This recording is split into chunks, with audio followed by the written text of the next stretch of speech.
Good evening, friends. Today we discuss about Java programming language. So what is Java programming language? तो let's start. तो Java programming language में हम क्या क्या इस टॉपिक कवर करने वाले हैं. First,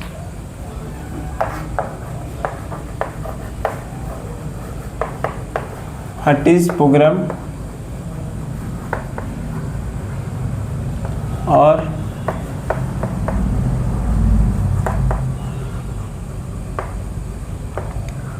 programming language. Second, what is Java और why we learn Java.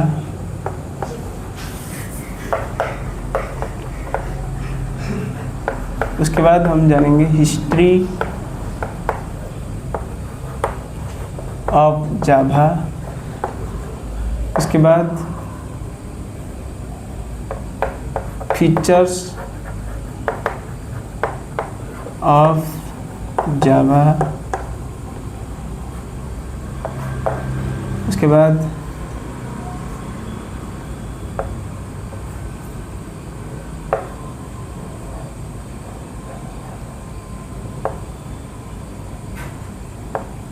tokens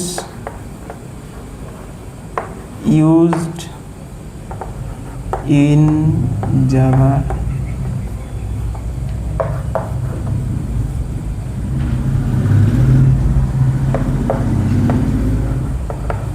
Data types and variable.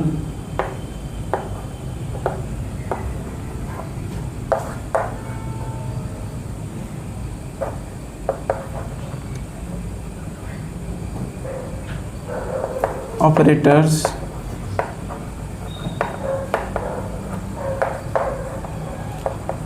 control flow और statement.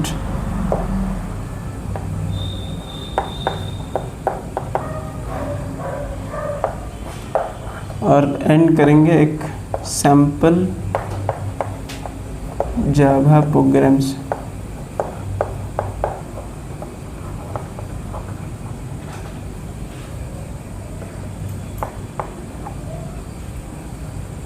तो चलो दोस्तों स्टार्ट करते हैं फ्रॉम व्हाट इज प्रोग्रामिंग और programming language.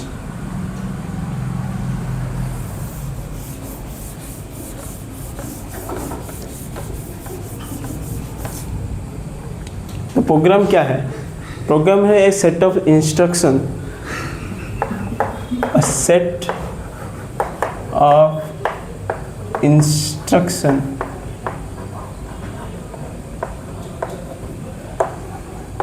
which gives to machine to do our desirable tasks.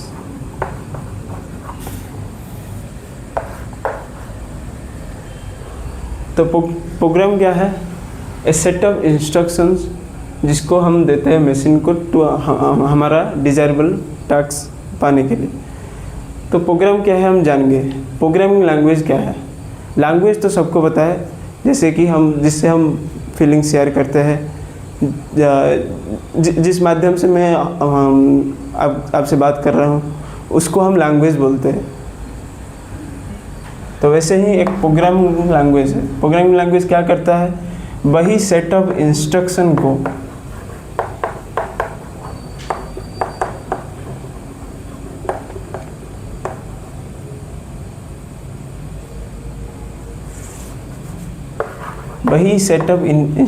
को convert करता है.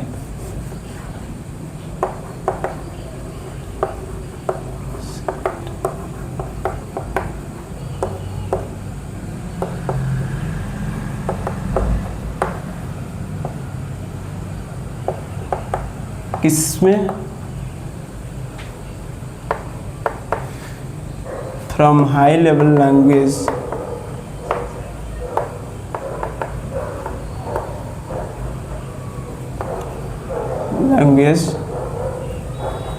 To low level language.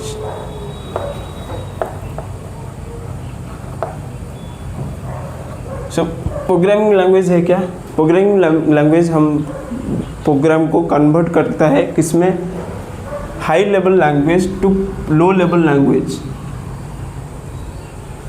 उसके बाद हम पढ़ेंगे तो कितने टाइप का प्रोग्रामिंग लैंग्वेज है वो पहले जानते हैं।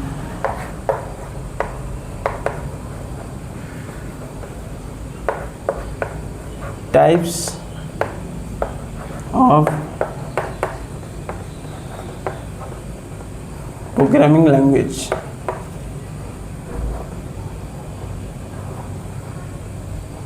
तो कितने टाइप के प्रोग्रामिंग लैंग्वेज है? सी, C++, जावा, पाइथन, पर्ल,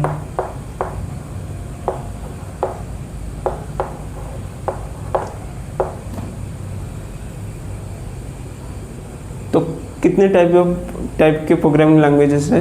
C++, जावा, पाइथन और पर्ल, और बहुत सारे ऐसे बहुत लैंग्वेज है जिससे कि हम हमारा डिजायरेबल टास्क पाने के लिए हम इनमें से कोई भी लैंग्वेज यूज कर सकते हैं।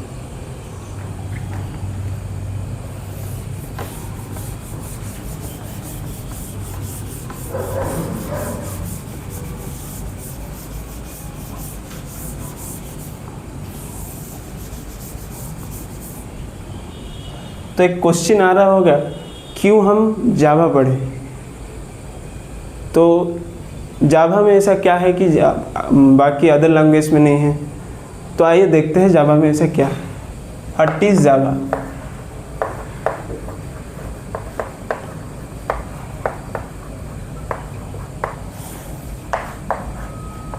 जावा is an object oriented language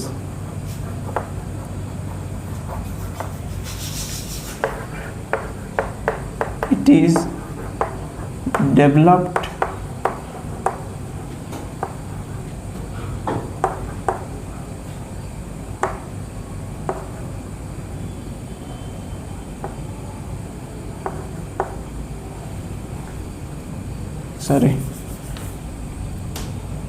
it is a platform independent language.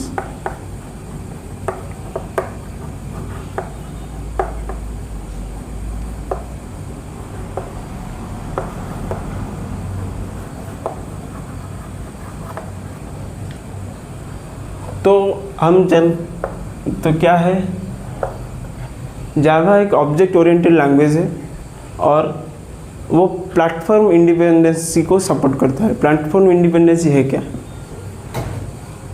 जावा एक बेसिक फंडामेंटल रूल्स के ऊपर चलता है। क्या है वो? ओरा। तो ओरा क्या है? ओरा है राइट वंस रन एनीवेयर।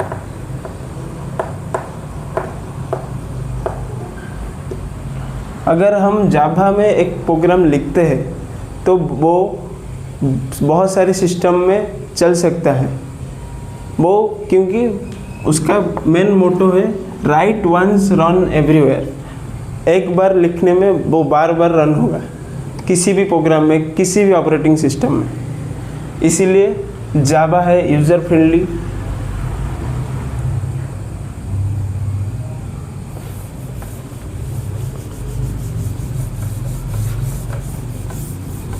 और इंडिपेंडेंटली वर्क करता है।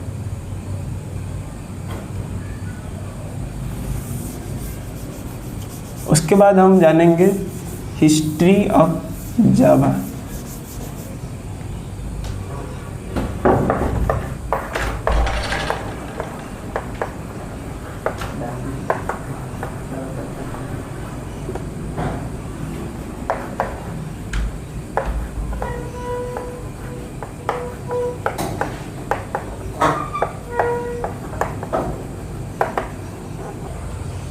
तो जावा फर्स्ट इंट्रोड्यूस हुआ था 1991 को।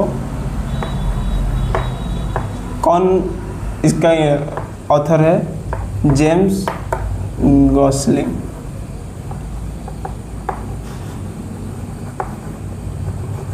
And his team.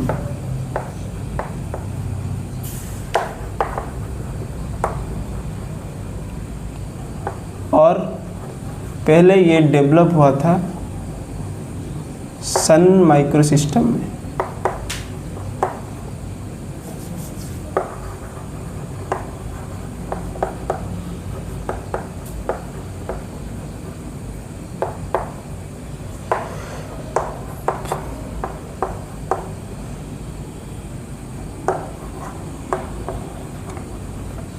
और उसका पहला नाम था ओक। उसके बाद 1995 रीनेम हुआ जावा में। 1996 so why the name of Java first became Oak and then Java? Why? Because Oak was a patent name, so the James Gosling decided to change the name into Java. उसके बाद 1996 को जावा का पहले open source हुआ।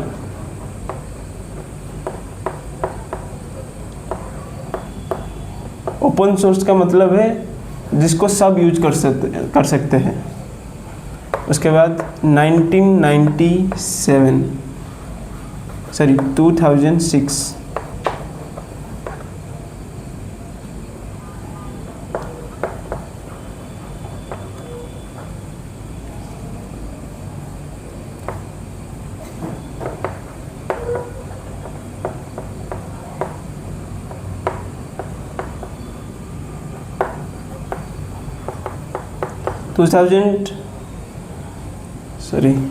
9 तो 2009 को क्या हुआ? ओरेकल कॉरपोरेशन ने एक्वायर किया किसको? जावा को। एक्वायर किया सन माइक्रोसिस्टम को।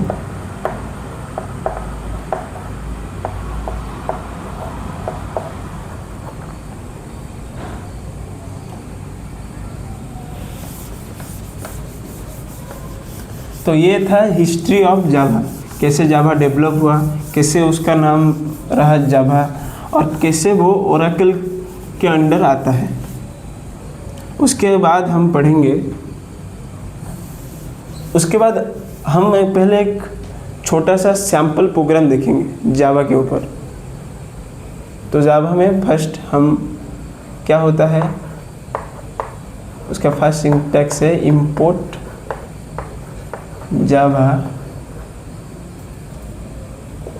util dot scanner. ये है, हमने फर्स्ट इंपोर्ट किया फाइल नेम को। उसके बाद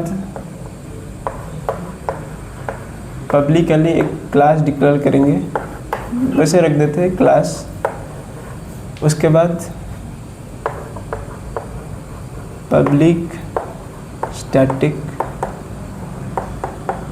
void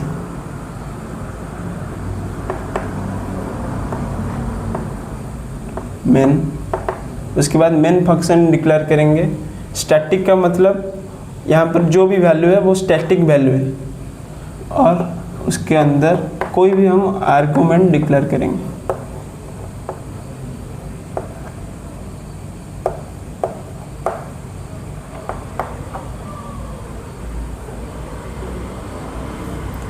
तो उसके बाद हम प्रिंट स्टेटमेंट लिखेंगे, system dot out dot print LN. Print LN इसीलिए लिखा जाता है, प्रिंट एलन मतलब न्यू लाइन प्रिंट करेगा। पहले एक लाइन को प्रिंट करेगा, आउटपुट में शो करेगा, उसके बाद एक न्यू लाइन वो ऑटोमेटिकली ले लेगा। इसीलिए हम डायरेक्टली लिखते हैं प्रिंट एलन। कोई भी कुछ भी लिख सकते हैं, जैसे कि हमने लिखा है हेलो वर्ल्ड।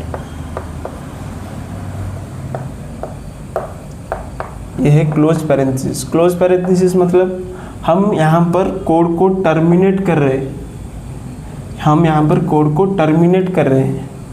लेकिन यहाँ पर क्यों नहीं लगाया गया क्लोज पैरेंथेसिस? इसीलिए ये एक मेन फंक्शन है जिसके अंदर ये हम कोड को रन करेंगे, प्रिंट करेंगे, या जो भी हमारा वर्क है वो करेंगे। पहले एक क्लास डिक्लेयर किया पब्लिकली, उसके बाद एक मेन फंक्शन डिक्लेयर किया, उसके बाद हमने कोड डिक्लेयर किया क्या हम डिजायरेबल आउटपुट चाहते हैं, और उसको अब बंद करेंगे।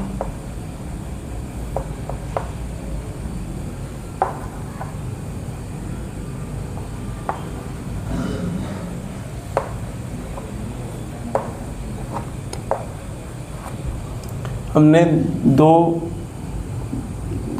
ओपन किए थे, अभी 2 क्लोज करेंगे। ये है क्लोज। और आउटपुट, हमारा आउटपुट क्या आएगा देखते हैं।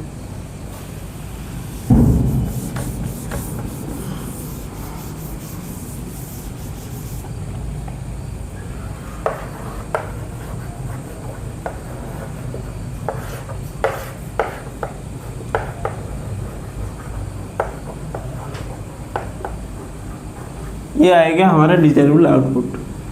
हमने सैम्पल प्रोग्राम देख लिया कैसे हम जावा में एक कैसे फाइल को इंपोर्ट करते हैं, और कैसे क्लास डिक्लेयर करते हैं, कैसे मेन फंक्शन को डिक्लेयर करते हैं। अब हम पढ़ेंगे टोकन्स। टोकन्स क्या होता है? टोकन्स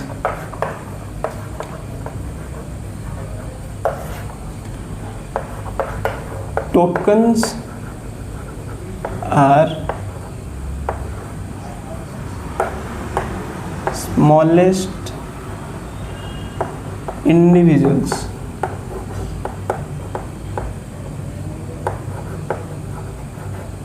of a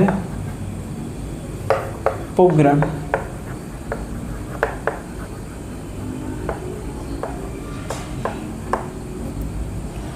हम जब एक कोड लिखते हैं, कोड के अंदर हम कोड को कंपाइलर ब्रेक करने के लिए एक टोकन्स में डिवीज़न करता है, उसके बाद वो कंपाइल करता है। तो टोकन्स में क्या किया जाता है? देयर आर 5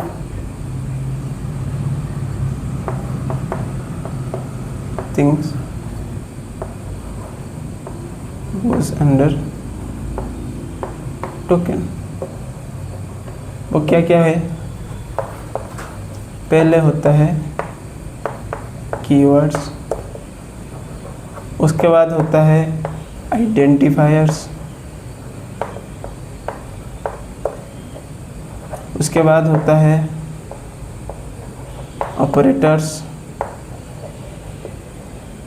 उसके बाद आता है सेपरेटर्स,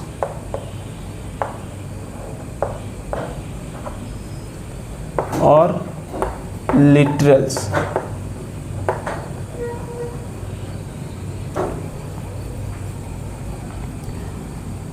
तो टोकन में क्या किया जाता है? कीवर्ड्स, आइडेंटिफायर्स, ऑपरेटर्स, सेपरेटर्स और लिटरल्स। तो पहले हम जानेंगे कीवर्ड्स क्या है।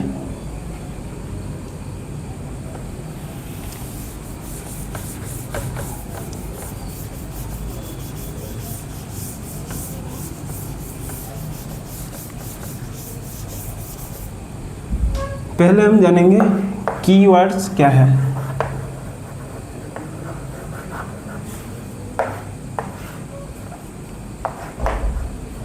Keywords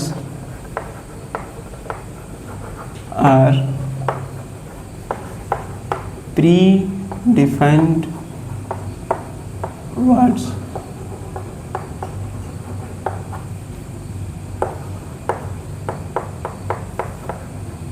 which is used to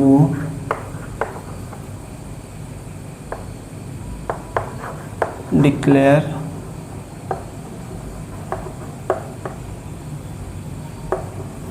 what declare the identifiers types.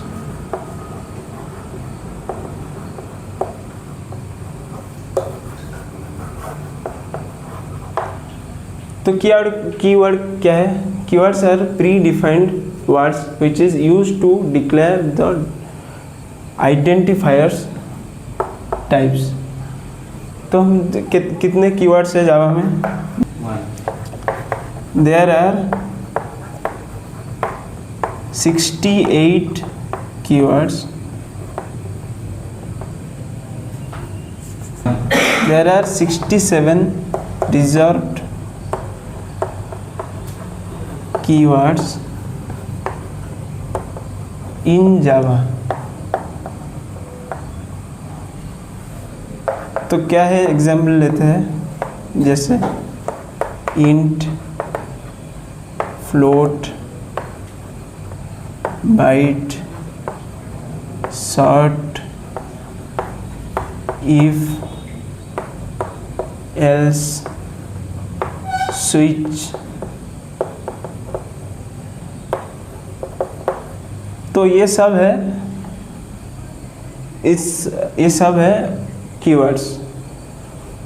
तो उसके बाद हम पढ़ेंगे आइडेंटिफायर्स।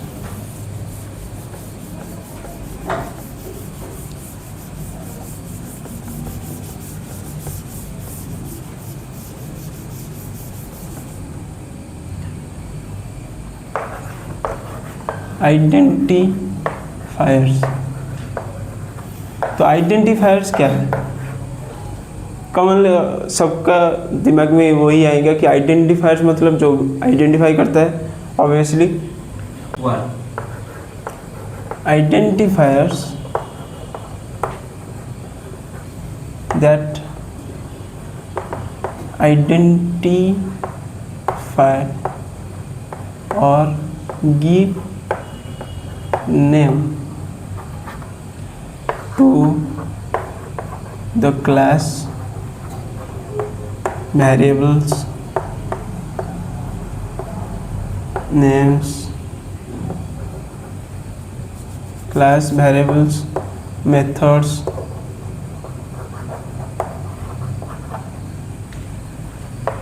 तो आइडेंटिफायर क्या है? आइडेंटिफायर आइडेंटिफाई करता है और एक नेम गिव करता है, किसको? क्लास को या वेरिएबल को या मेथड्स को। आइडेंटिफायर का एग्जाम्पल क्या है? जैसे कि एज हो गया एक आइडेंटिफायर, जिसमें हम एज को मतलब आइडेंटिफाई करते हैं, क्या एज है वो आइडेंटिफाई करते हैं। जैसे कि हम एक डिक्लेयर करेंगे स्टूडेंट। स्टूडेंट क्या है? एक क्लास आइडेंटिफायर। स्टूडेंट क्लास में कितने स्टूडेंट्स है, ये एक आइडेंटिफायर है। स्टूडेंट आइडेंटिफाई करता है। उसके बाद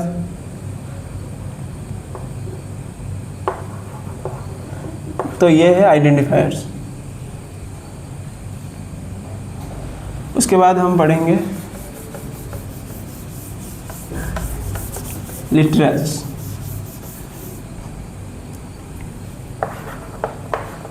लिटरल्स क्या है?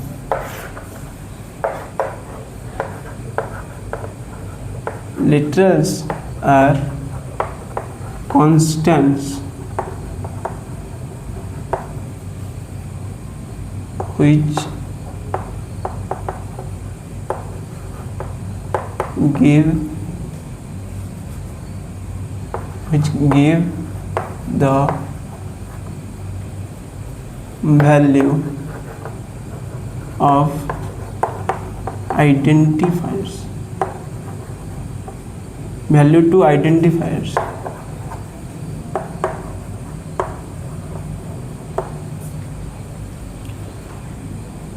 तो क्या है उसका एग्जाम्पल? लिटरल्स का एग्जाम्पल क्या है? जैसे कि हो गया कांस्टेंट, जैसे कि हमने लिया 10। उसके बाद एक नेम ले लिया सरोज, जो कि आइडेंटिफायर्स को एक वैल्यू देता है। जैसे कि हमने एक आइडेंटिफायर लिया, आइडेंटिफायर के पहले हम उसका क्या कीवर्ड्स लिखेंगे, जैसे कि एक कीवर्ड से इंट, एक कीवर्ड से उसके बाद आइडेंटिफायर हो गया नेम, नेम पूछ रहा है, इधर नेम पूछ रहा है, तो इंट नेम में हम क्या लिखेंगे,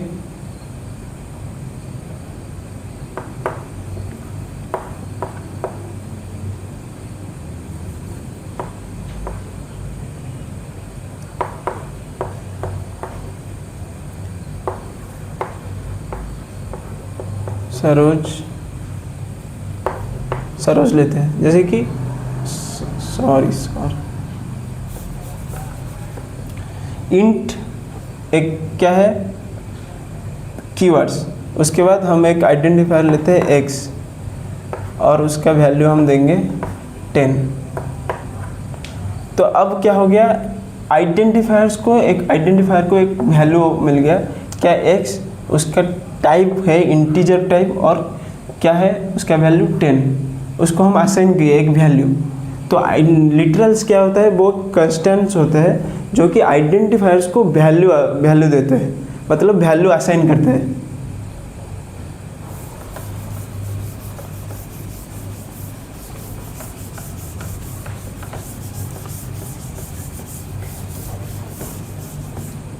उसके बाद हम पढ़ेंगे ऑपरेटर्स।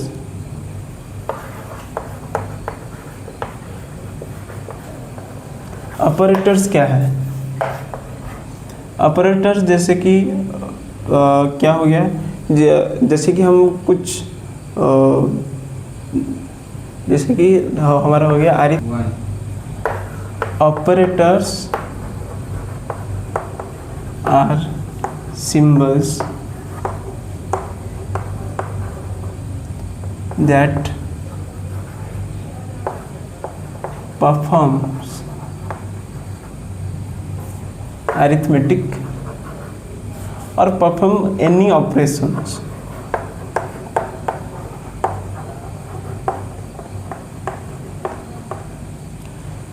तो ऑपरेटर्स क्या है, ऑपरेटर हम इसलिए यूज़ करते हैं कि हम कुछ ऑपरेशन करना है, जैसे कि हमारा हो गया, जैसे एग्जाम्पल हम लेते हैं अरिथमेटिक, या जो भी एग्जाम्पल अगर हो गया दो नंबर को ऐड करना है, जैसे एक नंबर है इंट नम 10, उसके बाद हो गया इंट नम 20। तो ये हो गया हमने दोनों असाइन कर लिए, उस दो नंबर असाइन कर लिए इंटीजर टाइप के, एक है 10 एक है 20। तो इसको हम ऐड करेंगे कैसे, यूजिंग ऑपरेटर्स। तो हम डिक्लेयर करेंगे, पहले एक कीवर्ड्स लेंगे सम,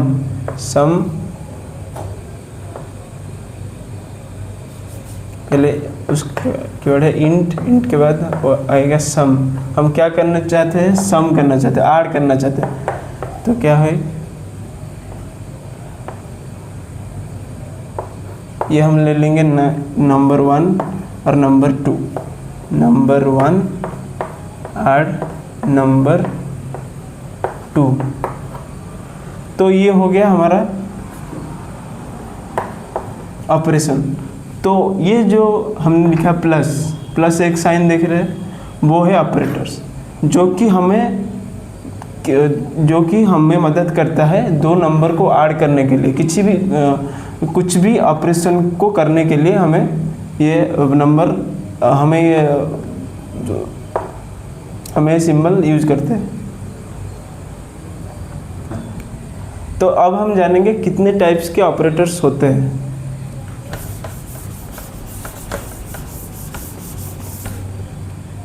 पहले आता है अरिथमेटिक ऑपरेटर्स। उसमें क्या किया जाता है, addition, subtraction, multiplication, division, modulus या रिमाइंडर। उसके बाद आता है लॉजिकल ऑपरेटर्स।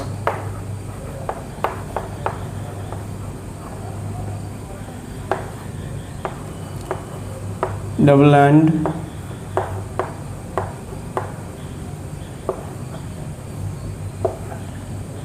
ये सब है लॉजिकल ऑपरेटर। उसके बाद आता है शिफ्ट ऑपरेटर्स।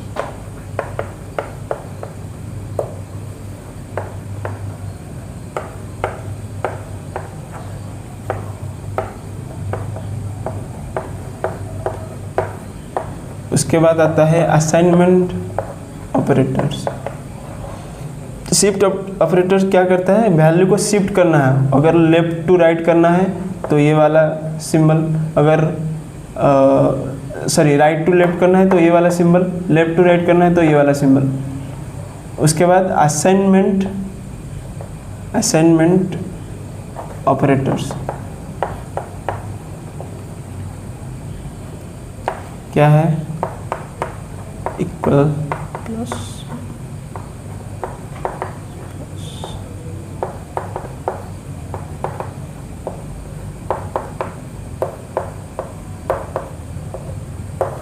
तो ये है असाइनमेंट ऑपरेटर्स। उसके बाद आता है कंडीशनल ऑपरेटर।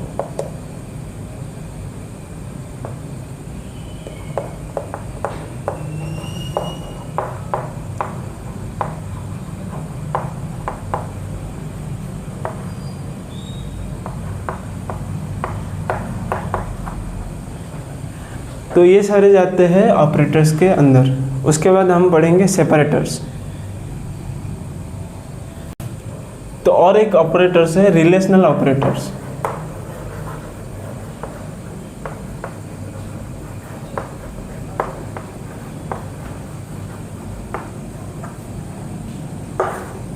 वो है लेस एंड इक्वल्स टू। ये है रिलेशनल ऑपरेटर। उसके बाद आता है बुलियन ऑपरेटर। वो क्या है, वो किस में शो करता है, ट्रू। अगर कंडीशन ट्रू है या फिर हमारा जो भी वैल्यू ट्रू है तो वो ट्रू लिखेगा, या फिर किस में शो करेगा, फॉल्स में। तो वो कंडीशन बेसिस पे जाता है बुलियन ऑपरेटर। अगर कंडीशन ट्रू है तो ट्रू लिखेगा, आउटपुट में ट्रू आएगा। अगर कंडीशन फॉल्स है तो आउटपुट में फॉल्स आएगा। उसके बाद हम पढ़ेंगे सेपरेटर्स।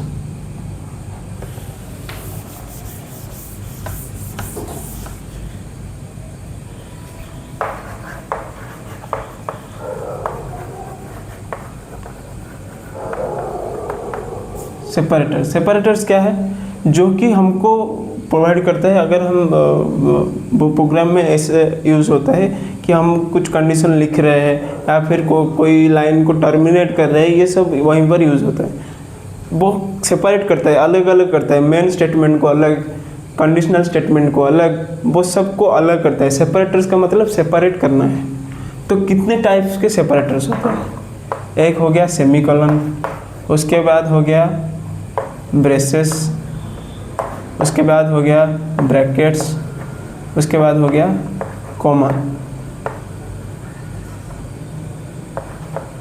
उसके बाद हो गया कॉमा, पैरेंथेसिस, और एक है पीरियड्स। तो ये सब सेपरेटर्स यूज होते हैं हमारे प्रोग्राम में to separate the main methods, class और सिंटैक्स जो भी है उसको सेपरेट करते हैं।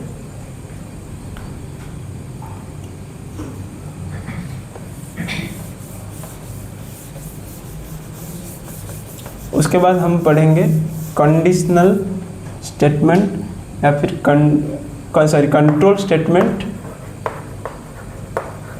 और फ्लो, कंट्रोल फ्लो।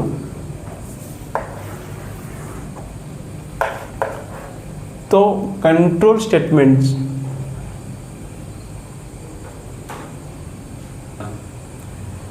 उसके बाद हम पढ़ेंगे data types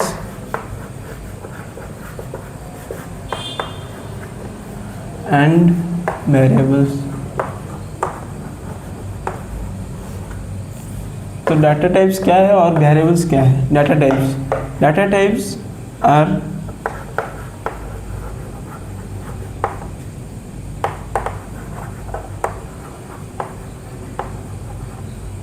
are the type of data which is used in program।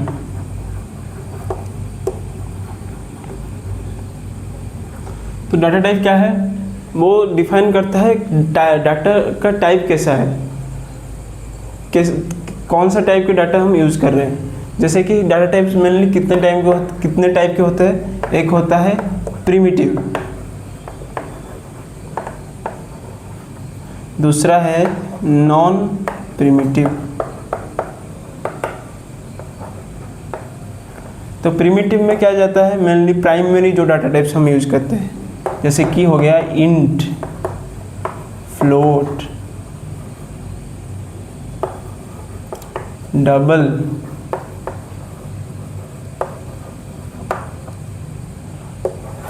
उसके बाद नॉन प्रिमिटिव में क्या जाता है, स्ट्रिंग, अरे, कैर। तो ये जाता है प्रिमिटिव में जाता है int, float, double. Non primitive में जाता है स्ट्रिंग, अरे, कैर। तो प्रिमिटिव के डाटा टाइप कौन से टाइप के होते हैं। तो प्रिमिटिव में क्या जाता है, इंट, फ्लोट, डबल, कैर और बुलियन, ये सब है प्रिमिटिव में। नॉन प्रिमिटिव में क्या जाता है, स्ट्रिंग, अरे, एक्सेट्रा। तो प्रिमिटिव डाटा टाइप क्या क्या है हम अब डिस्कस करेंगे।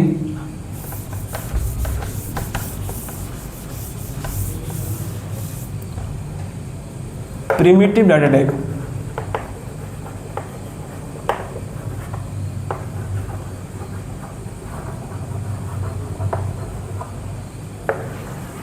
पहला आता है इंटीजर, उसके अंदर जाता है बाइट, शॉर्ट, इंट, लॉन्ग। तो ये सब जाता है इंटीजर टाइप डाटा टाइप में। तो बाइट कितने का है, वो है 1 बाइट, कितने मेमोरी स्टोर करता है 1 बाइट का। शॉर्ट कितने का मेमोरी स्टोर करता है, 2 बाइट्स का। लॉन्ग कितने का बाइट स्टोर करता है, इंट कितने बाइट का स्टोर करता है, 4 बाइट्स का।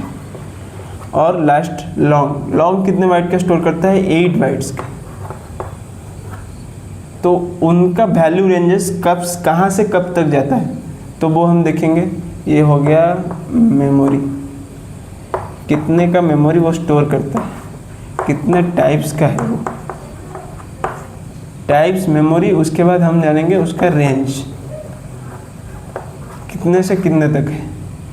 पहले आता है 128 से 127, उसके बाद आता है 32,000 माइनस 32,728 से प्लस 32,728। उसके बाद आता है माइनस 21,47,488, 483,648 to 2147 483,648। उसके बाद जाता है लॉन्ग कितने तक आता है।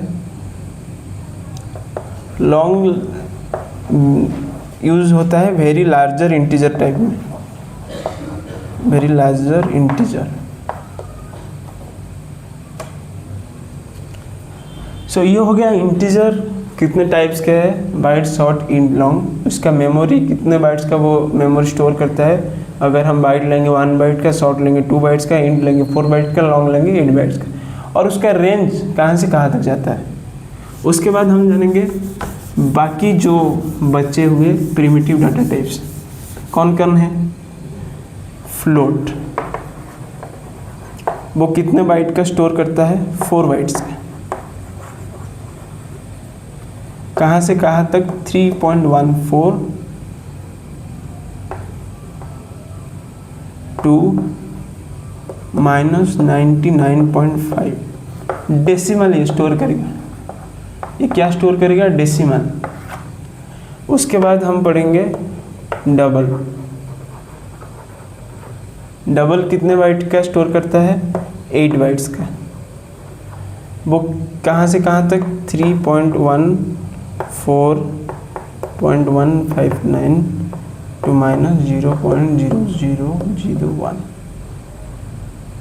तो डबल क्यों यूज होता है? अगर हमारा वैल्यू अगर हम कुछ वैल्यू लेते हैं जो कि इंटीजर भी आ सकता है, फ्लोट भी आ सकता है, तो बोथ इंटीजर में आएगा और डेसिमल में आएगा, तो वही सिचुएशन पर हम ले सकते हैं डबल। उसके बाद आता है कैरेक्टर टाइप, उसको हम लिखते हैं क्या। वो कितने बाइट्स का है? 2 बाइट्स का। कहाँ से कहाँ तक? 3.1 A Z और 9। उसके बाद आता है बुलियन।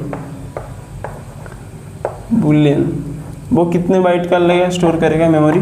1 बाइट का। वो क्या क्या है? ट्रू और फॉल्स।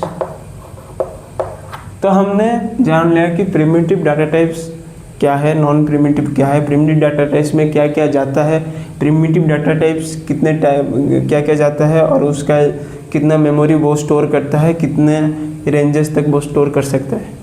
उसके बाद हम पढ़ेंगे variables.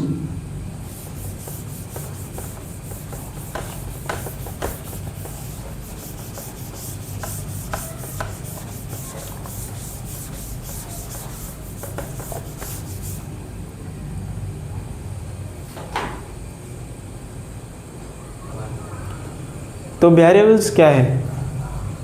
Variables are named the memory types.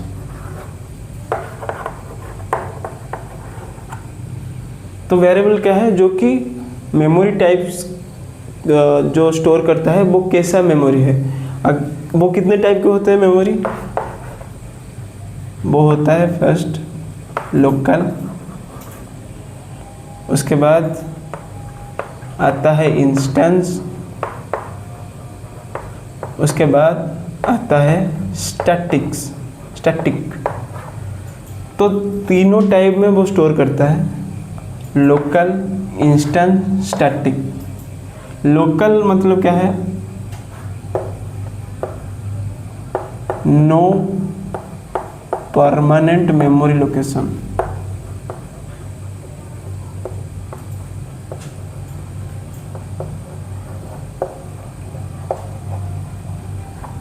और टेम्पररी मेमोरी लोकेट।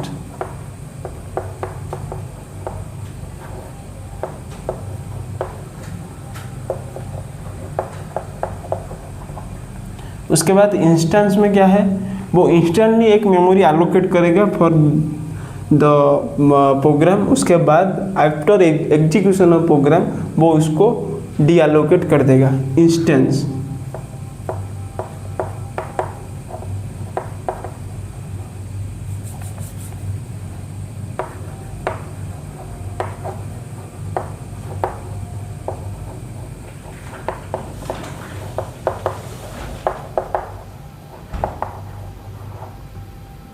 उसके बाद स्टैटिक क्या है?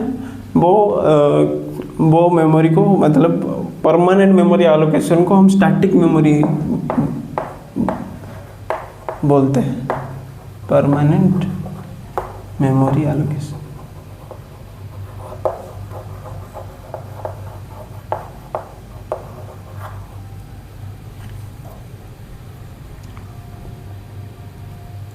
तो हम जान लिए कि कितने डाटा टाइप्स कितने टाइप्स के होते हैं, वेरिएबल क्या होता है, वेरिएबल में हम क्या करते हैं, कितने टाइप का मेमोरी एलोकेशन होता है।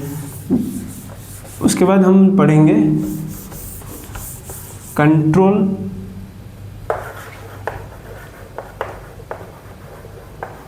फ्लो और स्टेटमेंट।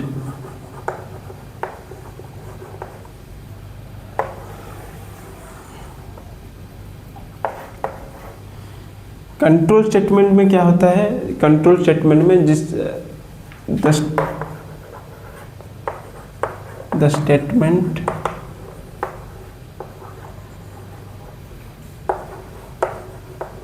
which is controlled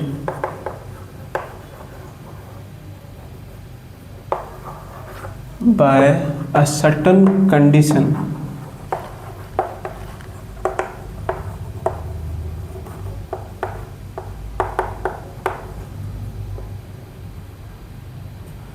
तो एक स्टेटमेंट है जिसको हम एक सर्टन कंडीशन में वो क्या होता है, कंट्रोल होता है, उसको हम कंट्रोल स्टेटमेंट बोलते हैं। कंट्रोल स्टेटमेंट कितने टाइप्स के होते हैं? एक होता है ब्रांचिंग स्टेटमेंट और सिलेक्शन सेट स्टेटमेंट। उसके बाद आता है लूपिंग और इटरेशन स्टेटमेंट। उसके बाद आता है जंप कंट्रोल। तो ब्रांचिंग्स और सिलेक्शन स्टेटमेंट, उसके अंदर क्या किया जाता है? इफ एल्स और स्विच केस। उसके बाद while, do while, for each. उसके बाद जंप कंट्रोल में जाता है break, continue, return.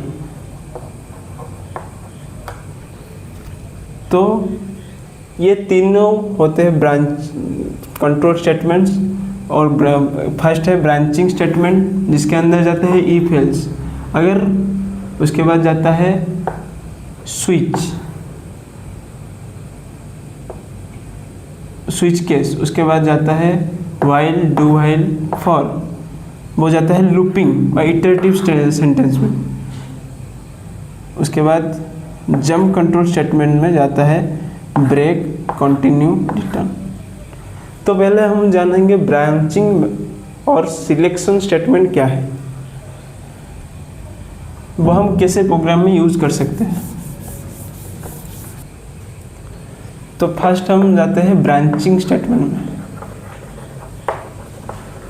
Branching statement में क्या जाता है? इफ। उसके बाद जाता है इफ एल्स। उसके बाद आता है स्विच और नेस्टेड इफ एल्स। तो इफ में क्या होता है? अगर कोई कंडीशन, अगर इफ में एक कंडीशन है, अगर वो सेटिस्फाई करता है तो वो आउटपुट निकालेगा, अगर कोई सेटिस्फाई नहीं करता है तो कुछ नहीं निकालेगा। उसके बाद इफ एल्स, फर्स्ट वो चेक करेगा इफ स्टेटमेंट, अगर स्टेटमेंट इफ में अगर सही है, वो कंडीशन को मैच कर रहा है तो वो आउटपुट प्रिंट करेगा, नहीं तो एल्स में जो स्टेटमेंट है या फिर एल्स में जो आउटपुट के लिए हमने दिया है कोड, वो प्रिंट करेगा। उसके बाद उसका अल्टरनेटिव है स्विच क्या करता है? वो स्विच करता है। स्विच मतलब जैसे कि हमने एक मंथ लिखा, हमें चाहिए कितने मंथ है? 12 मंथ। हमें चाहिए ऐसा मंथ जिसमें 31 डेज आता है।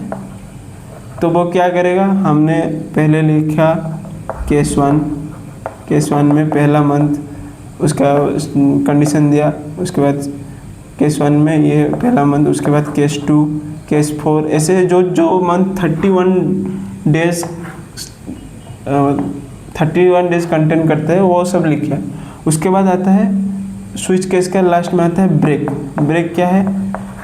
अगर केस 1 स्टार्ट हो गया उसके बाद हम लिखेंगे ब्रेक। ब्रेक मतलब केस 1 को ब्रेक करेंगे, केस 2 में जाएंगे, केस 2 को ब्रेक करेंगे, केस 3 में जाएंगे, ऐसे ब्रेक करके उसके बाद आएगा डिफ़ॉल्ट स्टेटमेंट। डिफ़ॉल्ट स्टेटमेंट में क्या होता है, अगर इसमें से कोई भी ऐसा नहीं है जो कि हमारे कोई भी ऐसा डेज नहीं है जो कि 31 डेज को सेटिस्फाई करता है, जो मंथ में 31 डेज है वो प्रिंट करेगा डिफ़ॉल्ट स्टेटमेंट को, वो काम करता है स्विच। नेस्टेड इफ मतलब इफ एल्स मतलब इफ एक कंडीशन लिखेंगे, कंडीशन रहेगा, उसके बाद कंडीशन के अंदर हमारे क्या जो प्रोग्राम है वो रहेगा, उसके बाद एल्स इफ अगर ये कंडीशन ट्रू नहीं हुआ तो ये कंडीशन ट्रू नहीं हुआ तो एल्स इफ। तो ये एक जाता है मतलब ब्रांचिंग तरह, एक ब्रांच जैसे पेड़ का ब्रांच जैसे बढ़ता है वैसे ही ये बढ़ के मतलब बढ़ते जाता है। इफ एल्स इफ, उसके बाद लास्ट में आएगा एल्स। अगर ये कोई भी कंडीशन सेटिस्फाई नहीं करेगा तो एल्स में जो कंडीशन या जो भी स्टेटमेंट है उसको वो आउटपुट में शो करेगा। तो ये होता है ब्रांचिंग।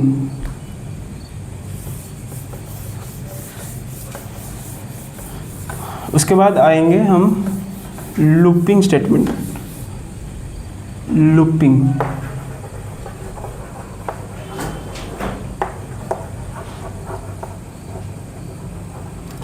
लूपिंग स्टेटमेंट मतलब क्या, तुमको थोड़ा सा नॉर्मल आइडिया हो जाएगा। लूप मतलब एक सर्कुलर टाइप का जो कंडीशन होता है, मतलब अगर ये यहाँ पर स्टार्ट होगा तो अगर ये कंडीशन ट्रू नहीं होगा फिर से वो कंडीशन को चेक करेगा, वो लूपिंग स्टेटमेंट करता है।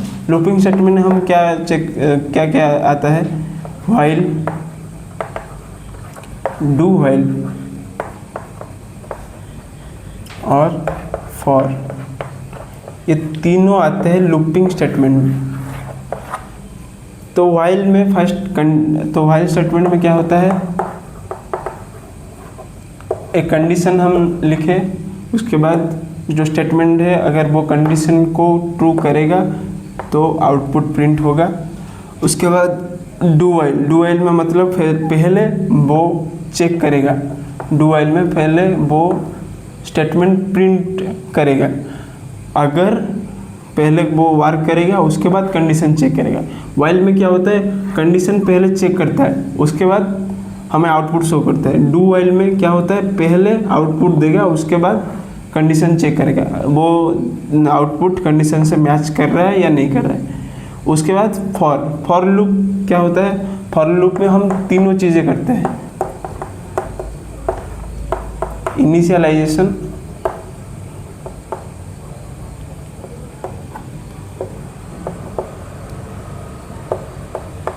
इटरेशन,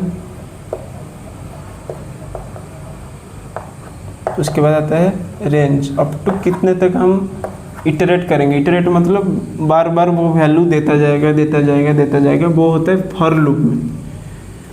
तो ये तीनों है लूपिंग स्टेटमेंट में जाते हैं।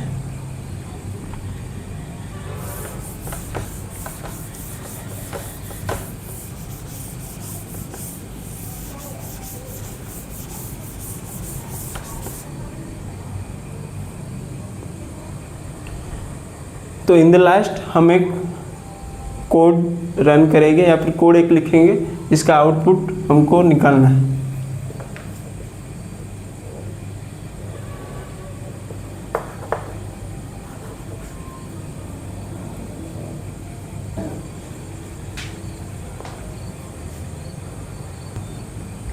तो पहले है हम इंपोर्ट करेंगे हमारा पैकेज सेक्शन, इंपोर्ट जावा util.scanner।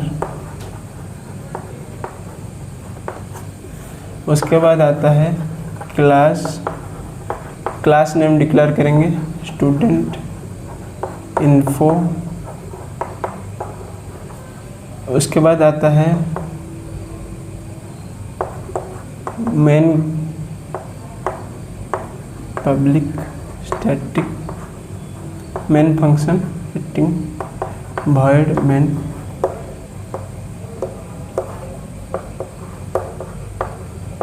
void इसलिए लिखा जाता है, अगर हम void लिखेंगे तो रिटर्न 0 नहीं लिखना पड़ेगा, वो अगर कुछ भी नहीं होगा तो वैल्यू ऑलवेज 0 या नल शो करेगा।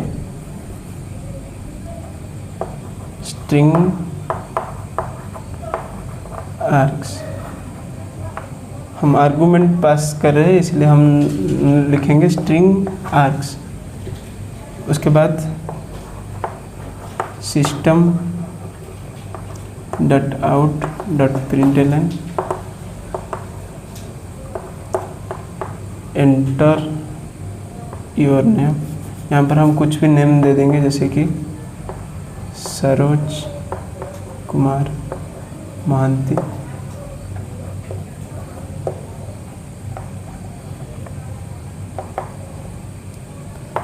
इंटीजर टाइप,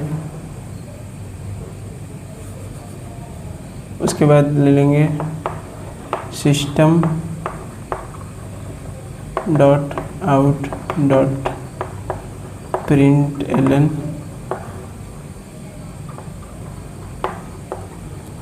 एंटर एज दे देंगे इसमें 19।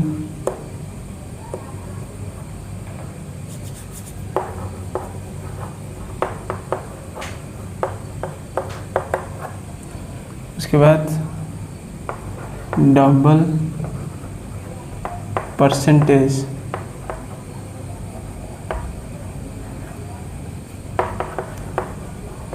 मार्क्स 100/100। उसके बाद system dot out dot println student report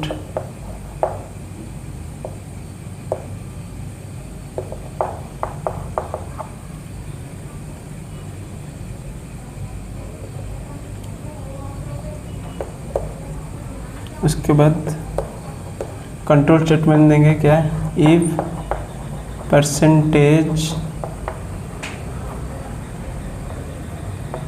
is greater than equals to 50, अगर परसेंटेज क्या होगा 50 से ज़्यादा होगा तो क्या प्रिंट करेगा,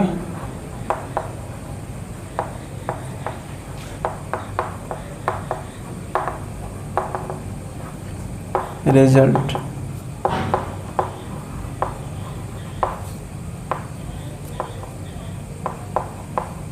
रिजल्ट पास।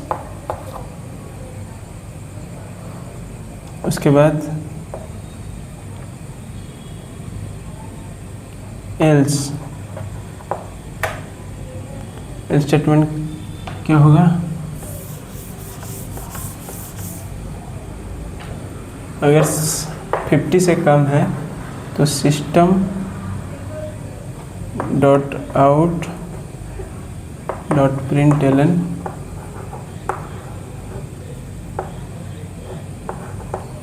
रिजल्ट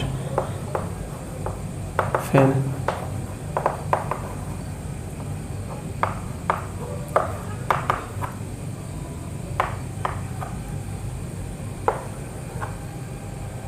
अब क्लोज करेंगे ब्रेसेस। तो यहाँ पर कुछ मिस्टेक है, हाँ यहाँ पर हमने मार्क डिक्लेयर किया कि कैसे हम शो करेंगे, डबल में शो करेंगे, उसका प्रिंट स्टेटमेंट लिखना है। System dot out dot println